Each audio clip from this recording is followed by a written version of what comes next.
안녕하세요. 존청입니다. 오늘은 미국 주식 매매에 관련하여 적용되는 과세 제도에 대해 간단히 논의해 보려고 합니다. 최근 들어서 미국 주식 시장의 화랑으로 인해 많은 분들이 주식 투자에 관심을 갖고 참여하는 그런 상황이죠.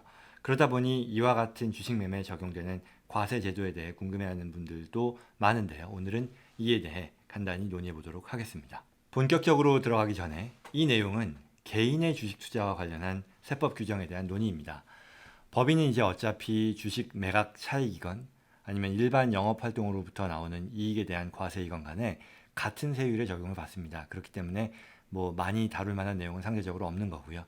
따라서 개인이 주식 투자를 하는 데 있어서 적용받는 세율에 대한 논의라고 보시면 되겠습니다. 그럼 시작해 보겠습니다.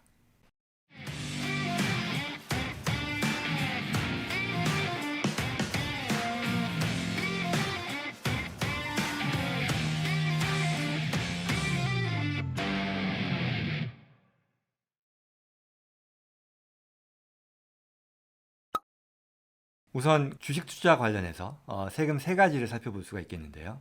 첫 번째로 우리가 일반 소득세라고 하는 Ordinary Income Tax가 있습니다.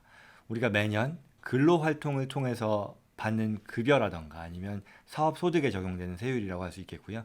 기본적으로 연간 소득 수준이 높으면 높을수록 그 소득에 적용되는 Ordinary Income Tax Rate도 같이 올라가는 누진세의 성격을 띈다고 할 수 있겠습니다. 두 번째, 자본이익세라고 하는 Capital Gain Tax가 있습니다. 이는 어떤 소득 중에서도 앞서 말씀드린 근로나 사업 활동으로부터 나오는 소득이 아니라 주식이나 부동산 등의 자산의 매각과 관련하여 발생하는 소득에 적용되는 세금이고요. 일반 소득세, 즉 Ordinary Income Tax보다 세율이 더 낮습니다. 좀 더 구체적으로는요. 본인의 Ordinary Income Tax Rate이 얼마냐, 즉 뭐 몇 퍼센트냐에 따라 캐피탈 게인 텍스 레이트는 0%, 뭐 15%, 20% 중에 하나로 결정됩니다. 즉 소득이 아주 높아서 높은 오리지널 인컴 텍스에 적용을 받는다고 하면 캐피탈 게인 텍스도 20%가 될 것이고요. 소득이 낮아서 오리지널 인컴 텍스 레이트가 낮다면 캐피탈 게인 텍스도 0% 또는 15%의 적용을 받게 된다는 거죠. 세 번째로 Net Investment Income Tax, 뭐 NIIT라고 하는데요. 일부 고소득자들에 대해서는 이 NIIT라고 하는 추가의 투자소득세에 적용을 받게 됩니다. 쉽게 얘기하면 이걸 부자세라고도 부를 수 있겠습니다.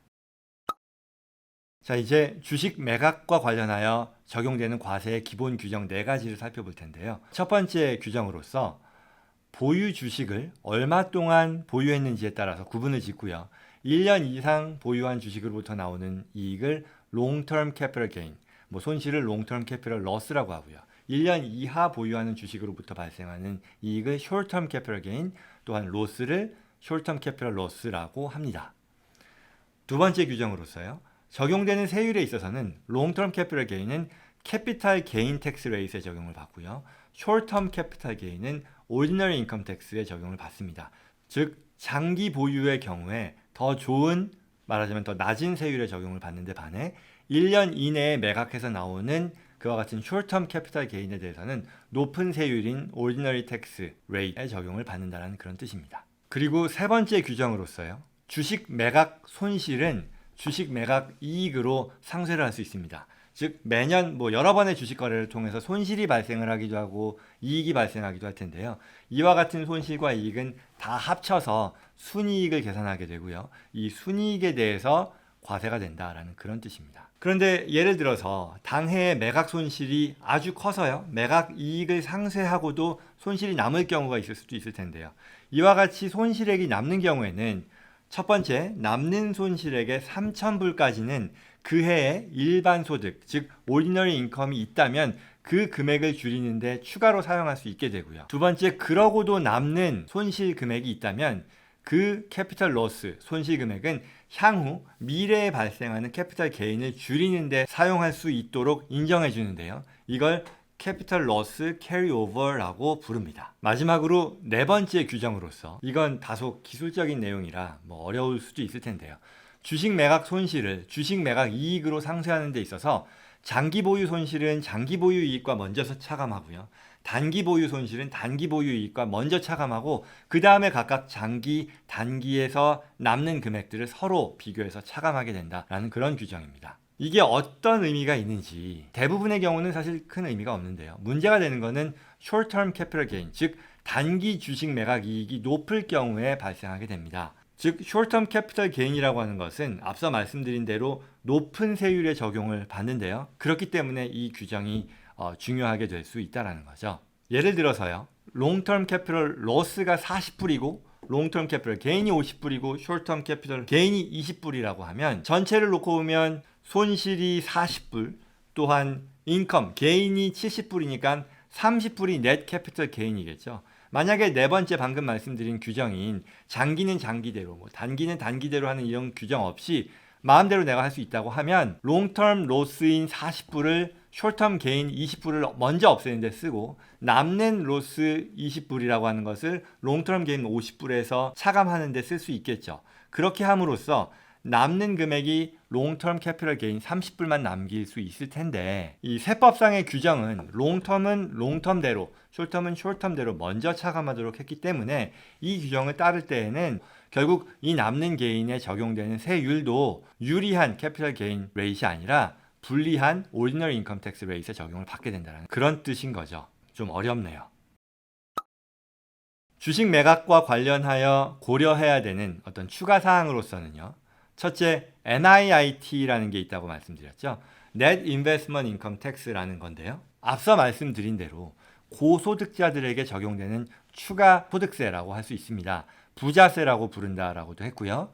구체적으로는 내가 부부 공동일 경우에 공동신고를 할 경우에 한 해의 수정소득 Adjusted Gross Income, AGI라고 부르는데요. 이 금액이 25만 불 이상일 경우 또는 내가 싱글일 경우에는 이 금액이 20만 불 이상일 경우에 이 NIIT가 적용이 되고요. 적용이 되는 경우에는 주식, 부동산 투자 등에 해당되는 소득에 대해서 이로부터 나오는 순투자 소득의 3.8%를 추가로 세금으로 부과하는 그런 규정을 말합니다. 따라서 소득 수준이 높은 이들에게 이들이 발생하는 투자 이익에 대해서 추가로 부과하는 그와 같은 소득세의 성격으로 볼 수 있겠죠. 그 밖에 주목할 만한 두 번째 사항으로서 wash sale이라고 하는 그런 룰이 있습니다.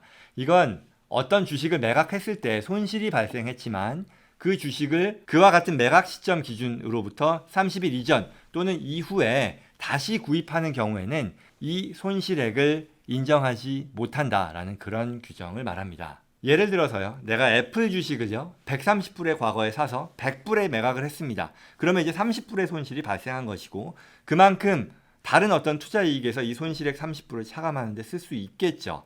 그런데 만약에 내가 이와 같이 매각을 하고 나서 바로 일주일 뒤에 이 애플 주식을 다시 120불에 샀다고 치죠. 그러면 이 경우에는 산 애플 주식의 원가가 120불이 되어야 하는데 앞서 말씀드린 와시세일의 규정에 따라서 즉 같은 주식을 매각 이후에 30일 이내에 구입했으므로 처음에 매각했을 때 발생한 손실 30불이었었죠. 이걸 인식하지 못하게 한다는 거죠. 즉 바로 손실 처리를 함으로써 과세소득을 줄이는데 활용하지 못하게 한다는 그런 뜻인 거죠. 그러나 이 30불의 손실을 완전히 인식 못하는 건 아니고요.